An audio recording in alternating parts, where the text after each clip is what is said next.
Tujuan dari pemeriksaan ini untuk mengetahui apakah terdapatnya suatu gangguan pada pertukaran gas, terutama di paru-paru. Ayo ketahui tips untuk menginterpretasikan AGD. Tips yang pertama yaitu kita harus mengetahui nilai normal komponen AGD.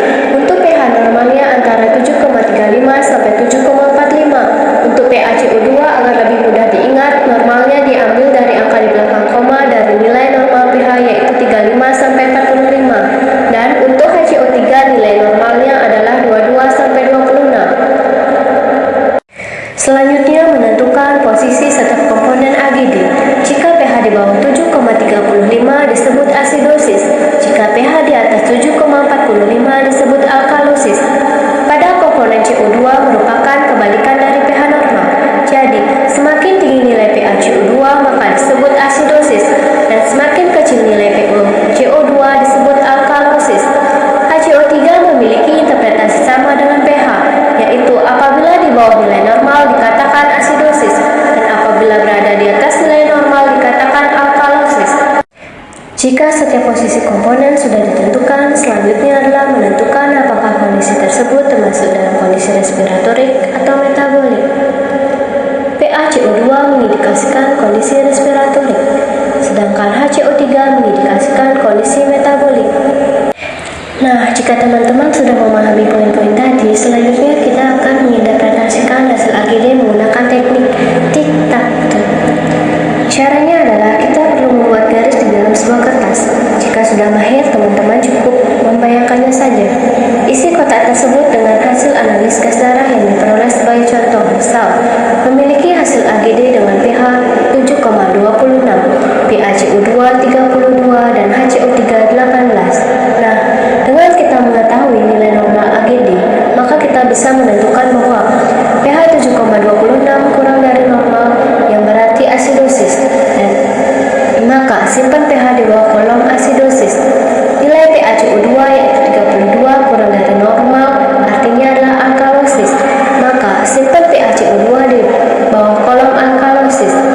HCO3 yang bernilai 18 atau kurang dari normal, artinya asidosis, maka simpan HCO3 di bawah kolom asidosis, sehingga tabel tersebut akan terisi seperti ini. Selanjutnya adalah kita ambil kesimpulan dari hasil tersebut. Dalam poin ini teman-teman harus melihat nilai yang mana antara pH CO2 dengan HCO3 yang berada dalam satu kolom vertikal dengan nilai pH. Dalam contoh di atas terlihat bahwa HCO3 berada dalam satu kolom vertikal dengan pH, dan keduanya berada dalam keadaan asidosis. Ingat ya bahwa HCO3 mengindikasikan keadaan metabolik.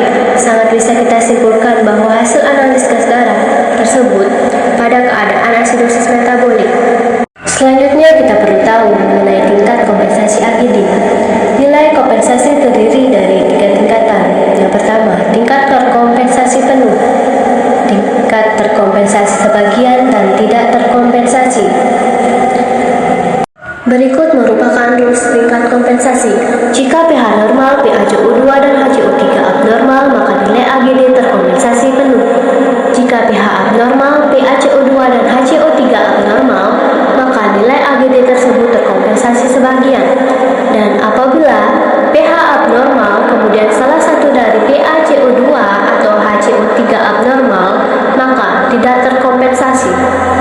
Baik teman-teman, kita balik lagi ke kasus tadi ya. Pada tabel ini nilai pH, pH CO2, dan HCO3 mengalami ketidaknormalan atau biasa disebut dengan abnormal. Maka nilainya disebut terkompensasi sebagian. Jadi kesimpulan pada kasus ini yaitu asidosis metabolik terkompensasi sebagian. Berikut merupakan cara menginterpretasikan AGD ketika nilai pH-nya normal seperti kasus di bawah ini.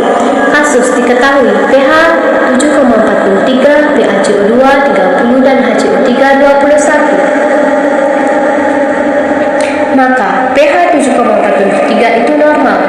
Simpan dalam kolom netral. pH CO2 30 artinya alkalosis, maka simpan di bawah kolom alkalosis.